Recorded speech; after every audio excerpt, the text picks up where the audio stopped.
নমস্কার বন্ধুরা, মানবীর রান্নাঘরে আপনাদের সবাইকে স্বাগত জানাই।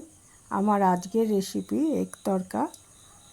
আসুন দেখে নিই এটা কিভাবে করেছি। আমি এর জন্য নিয়ে নিয়েছি 250 খোসাসহ মুগ ডাল, আর 2টো পেঁয়াজ, কয়েক কোয়া রসুন, আদা, আর একটু ভাজা মশলার জন্য কিছু মশলা, 2টো ডিম, আর 3 চামচ মতো তেল। 250 আস্ত মুগ ডাল বা মুগ কড়াই 3-4 বার ধুয়ে জলে ভিজিয়ে রেখেছি। এটা 4 থেকে 5 ঘন্টা ভিজিয়ে রাখবো। সহ মুগ ডালটা ভিজে গেছে। এটাকে এবারে প্রেসার কুকারে একটা সিটি দিয়ে নেব, মানে একটা সিটি দিয়ে সেদ্ধ করে নেব প্রেসার কুকারের মধ্যে। আর এর মধ্যে দিয়ে দেবো 1/2 চামচ নুন। 2টো ডিম নিয়ে নিয়েছি।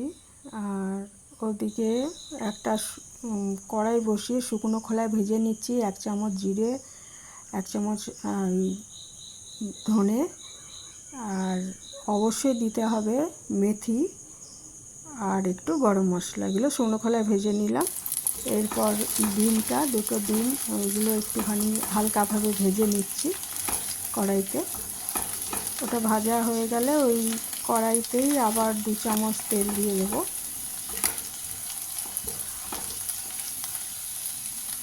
2 চামচ তেল দিয়ে ওর মধ্যে দেব, তেলটা গরম হলে ওর মধ্যে দেব পেঁয়াজ আর আদা রসুন পেস্ট করে রেখেছি।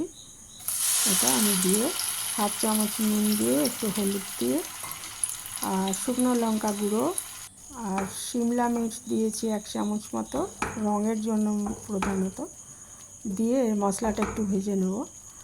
আর ওইদিকে মুগ কড়াইটা সেদ্ধর সময় 1/2 চামচ আমি নুন দিয়ে দিয়েছিলাম। ওটা সেদ্ধ করে রেখেছি প্রেসার কুকারে একটা সিটি দিয়ে। আর ওই মশলার মধ্যে এবারে টমেটো কুচি দিয়ে দিলাম, ছোট করে কেটে রেখেছি। আর দেব একটু কাঁচা লঙ্কা কুচি, তাহলে স্বাদটা খুবই ভালো হয়।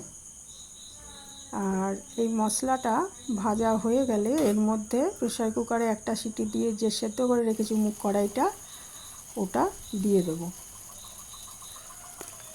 দিয়ে ওর মধ্যে জল দেব না বেশি, কারণটা হচ্ছে রান্নাটা একটু শুকনো শুকনো হয়, বেশি ঝোল থাকে না। মশলাটা ভাজা হয়ে গেছে। এবার এর মধ্যে সেদ্ধ মুগ কড়াইটা জল সহ ছিল, ওইটা দিয়ে দিলাম। দিয়ে এবারে এটা নাড়াচাড়া করে এর মধ্যে আমি দিয়ে দেব এটা তো মোটামুটি রান্না হয়েই আছে, সব কিছুই রান্না হয়ে আছে। এটার মধ্যে দিয়ে দেবো যে গুঁড়ো মশলাটা করে রেখেছি, মেথি, জিরে, ধনে আর একটু গরম মশলা শুকনো খোলায় ভেজে রেখেছি, ওই গুঁড়োটা দিয়ে দেবো। ডিমটা দিয়ে দেবো, দিয়ে এটা নাড়াচাড়া করে একটু ঢাকা দিয়ে রেখে দেবো। বাস, তাহলেই এগ তড়কা, সুস্বাদু এগ তড়কা তৈরি হয়ে যাবে।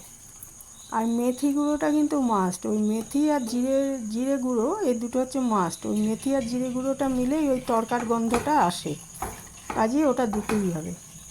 ধনেটা না দিলেও চলে, বা গরম মশলা আপনি না দিলেও চলবে। আর এটা কিন্তু খুবই ভালো হয় খেতে, মানে দোকানেরটা তো অতিরিক্ত তেল মশলা থাকে, বাড়িতে করলে একটু কম তেল মশলাতেই এই সুস্বাদু তড়কা তৈরি করা সম্ভব। তাহলে আপনারা ঘরে তৈরি করে দেখতে পারেন, খুবই ভালো হয় খেতে। রেসিপিটা কেমন লাগলো জানাবেন। ভালো থাকবেন সবাই।